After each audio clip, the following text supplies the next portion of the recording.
ঠাকুর মা স্বামীজির চরণে আমার সাষ্টাঙ্গ প্রণাম জানিয়ে এবং স্বামী ভূতেশানন্দজি মহারাজের চরণে আমার সাষ্টাঙ্গ প্রণাম জানিয়ে আজকের এপিসোডে আমি কিছু আলোচনা করব শ্রীরামকৃষ্ণ কথা প্রসঙ্গ এই বইটি থেকে, যেটা স্বামী ভূতেশানন্দজি মহারাজ কথামৃতকে সহজ সরলভাবে আমাদের সামনে তুলে ধরার জন্য এই বইটি রচনা করেছিলেন।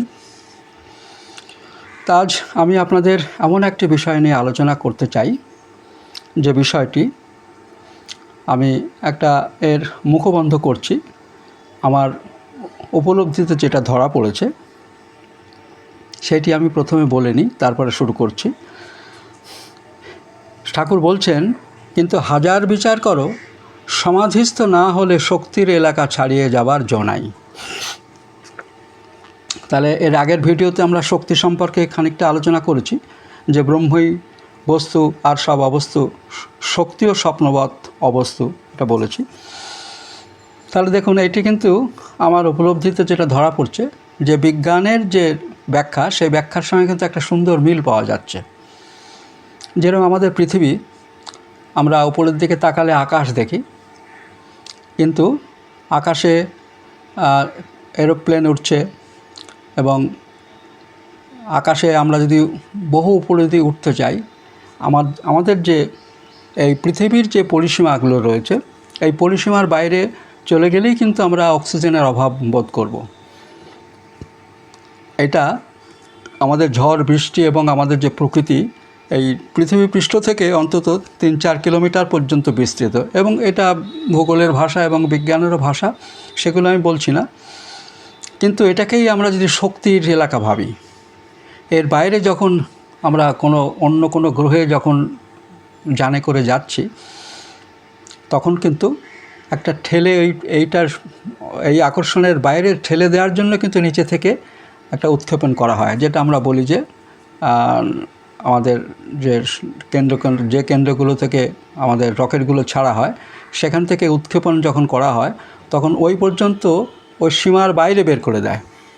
মানে আমাদের যে মাধ্যাকর্ষণ শক্তির যে সীমাটা, সেই সীমাটার বাইরে বের করে দেয়। তো এটাই কিন্তু শক্তির এলাকা।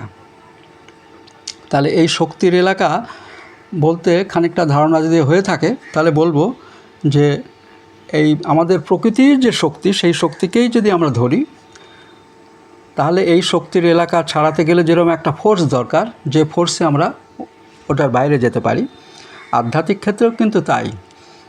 আমরা ঈশ্বর, ভগবান, এই সমস্ত নিয়ে আমরা আলোচনা করতে পারি, ভক্তি এবং আমাদের আগ্রহ এই সমস্ত প্রকাশ করতে পারি। কিন্তু ব্রহ্মকে উপলব্ধি করতে গেলে কিন্তু শক্তির এলাকা ছাড়িয়ে যেতে হবে। অনন্ত আকাশ, বিশ্ব ব্রহ্মাণ্ডের যে মহাকাশ যেটা রয়েছে, সেই মহাকাশের তো মন কিন্তু আমাদের সমাধিস্থ হলে চলে যায়। মানে তখন এই জগৎটাও তখন মনে হয় শূন্য। বিবেকানন্দের ব্রহ্ম উপলব্ধির একটি কবিতাও আছে, সেটিও আমি এখন বলছি না। তা খানিকটা বোঝা গেল, আশা করি আপনারা বুঝতে পারলেন, যে এই শক্তিকে কিন্তু আমরা মানে বিভিন্ন মূর্তিতে আমরা সেই শক্তির উপাসনা করে থাকি। এই শক্তি আমরা নিজেরাও চাই, এই শক্তিগুলো কিন্তু আমরা নিজেরাও চাই। এবং মানুষের মধ্যেও শক্তির তারতম্য আছে।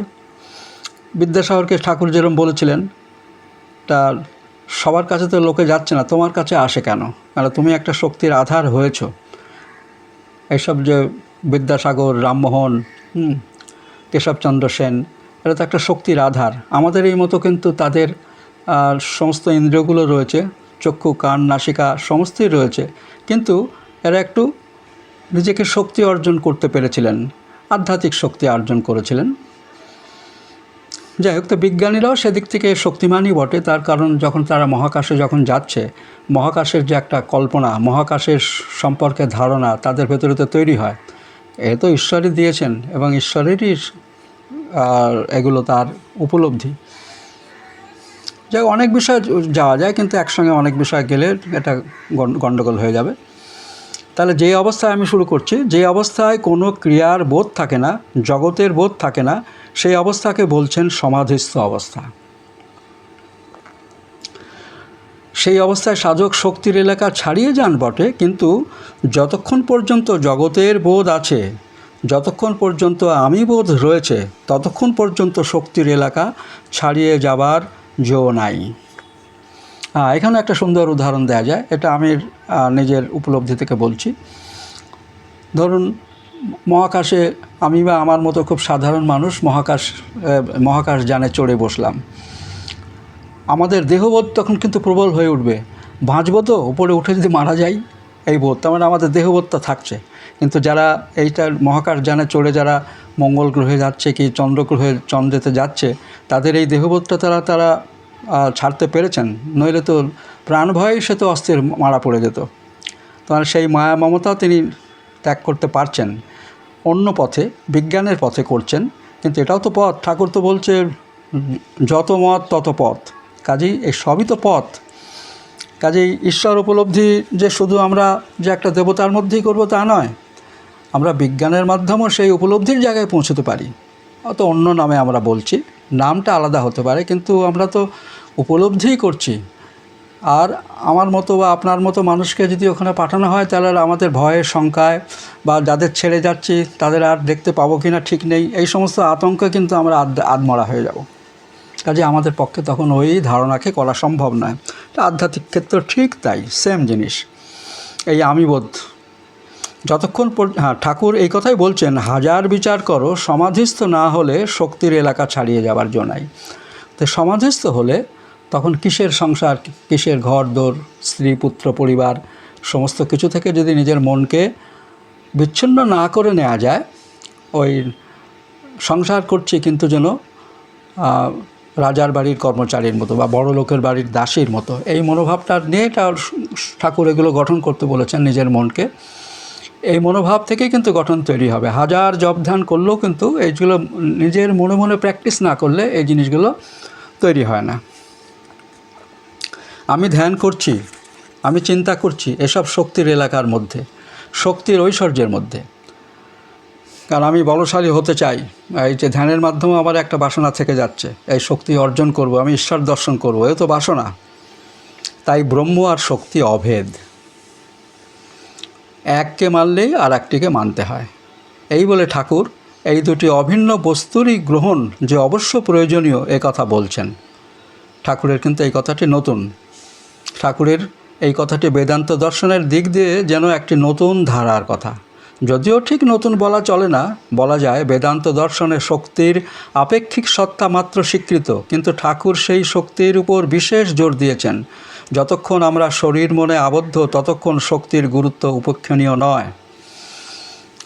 কাজেই যে শক্তিকে কিন্তু আমরা অস্বীকার করতে পারবো না। এই দেহই যদি আমরা শক্তিহীন হয়ে পড়ি, তাহলে তো জপ ধ্যান ধারণা কিছুই করতে পারবো না, পড়াশোনা করতে পারবো না, কোনো কিছুই করতে পারবো না।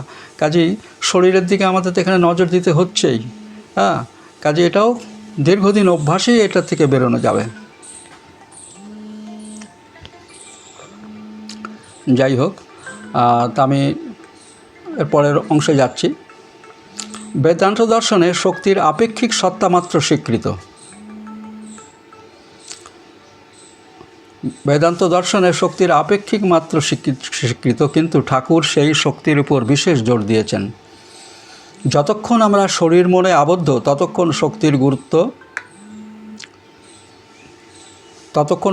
গুরুত্ব উপেক্ষণীয় নয়। দেহ ধারণ করলে শক্তি মানতে হয়, একথা তিনি বারংবার বলেছেন। আপেক্ষিক সত্তা বলার উদ্দেশ্য, যতক্ষণ আমরা ব্রহ্মকে কারণরূপ বলছি, ততক্ষণ তিনি শক্তিস্বরূপ। কারণরূপ যিনি, তিনিই হলেন শক্তির স্বরূপ। আর যখন তাকে কার্যকারণের অতীত বলি, তখনই তিনি ব্রহ্মস্বরূপ। কারণ মানে যেটা কজ বলা হয়, ব্রহ্মকে কারণস্বরূপ বলছি, ততক্ষণ তিনি শক্তিস্বরূপ। মানে মা কালীর কাছে একটা প্রার্থনা করে যদি আমার কিছু পাওনা গণ্ডা হয়, একটা কারণ নিয়ে আমি তাকে ডাকছি। কিন্তু এইগুলো যখন আমরা ত্যাগ করতে পারবো, তখনই হয়ে যাবে আমাদের ব্রহ্মস্বরূপ হয়ে উঠবেন। যখন তাকে জগৎ কারণ বলি, অর্থাৎ ঈশ্বর বলি, সেও শক্তিরই রাজ্যের কথা। যেরকম ব্রহ্মা বিষ্ণু মহেশ্বরের রাজ্যে আমরা বাস করছি, তাকে আমরা তাদের অধীনে আমরা রয়েছি, তার রাজ্যে আমরা বাস করছি। এই যে বোধগুলো আমাদের এইভাবেই তৈরি হয়েছে। বেদান্ত শাস্ত্রে যেখানে জগতের সৃষ্টি স্থিতি লয় কর্তাকে ব্রহ্মরূপে বলা হয়েছে, মনে রাখতে হবে সেই ব্রহ্ম কিন্তু শুদ্ধ ব্রহ্ম নন। যত বা ইমানি ভূতানি জায়ন্তে যেন জাতানি জীবন্তি যৎ প্রণয়ন্তভি সংবিংশতি তদ বিজিজ্ঞাস্যত ব্রহ্মেতি। তৈত্তরীয় উপনিষদ। বাংলাটা বলি, যার থেকে এই সমস্ত প্রাণী উৎপন্ন হয়, যার দ্বারা এই সমস্ত প্রাণী জীবিত থাকে এবং প্রলয়কালে যাতে এই সকলের লয় হয়, তাকে বিশেষভাবে জানতে চাও, তিনি ব্রহ্ম। এই যে সৃষ্টিস্থিতি লয়কারী ব্রহ্মের কথা বলা হলো, ইনি শক্তিরূপী ব্রহ্ম। এখানে ব্রহ্মকে নির্গুণ নিরাকার সত্তা বলে বলা হলো না। নির্গুণ যখন, তখন আর সৃষ্টি আদি ক্রিয়া হয় না। ত্রিগুণাত্মিকা যে প্রকৃতি ব্রহ্মা ভিন্না, সাংখ্যের প্রকৃতি নন, কারণ তন্ত্রে তাকে জড়া বলা হয় না। এমন যে প্রকৃতি, তিনিই হলেন শক্তি, তিনিই আদ্যাশক্তি, তিনিই কালী, তিনি এই জগতের সৃষ্টি স্থিতি লয় কর্তী। তাকেই পরমেশ্বরী বা পরমেশ্বর বা জগৎকারণ ব্রহ্ম বলা হয়।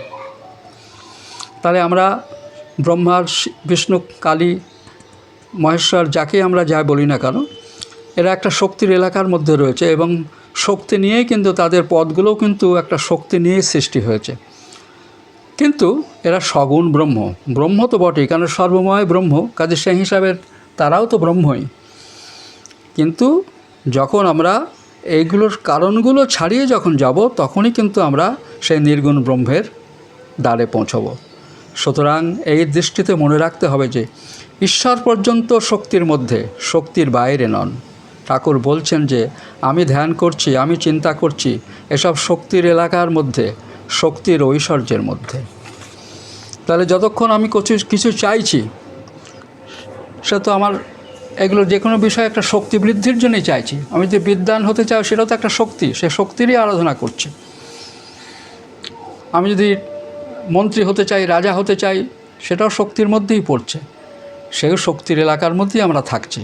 তো যখন কোনো কারণ থাকবে না, অকারণেই আমরা সে মহাবিশ্বে লীন হতে পারবো, মনকে ধ্যানস্থ হয়ে যেতে পারবো, তাকেই আমরা নির্গুণ ব্রহ্ম বলে আমরা ভাবতে পারবো। কেমন লাগলো জানাবেন, আর আমার ছোট্ট চ্যানেলটিকে সাবস্ক্রাইব করবেন।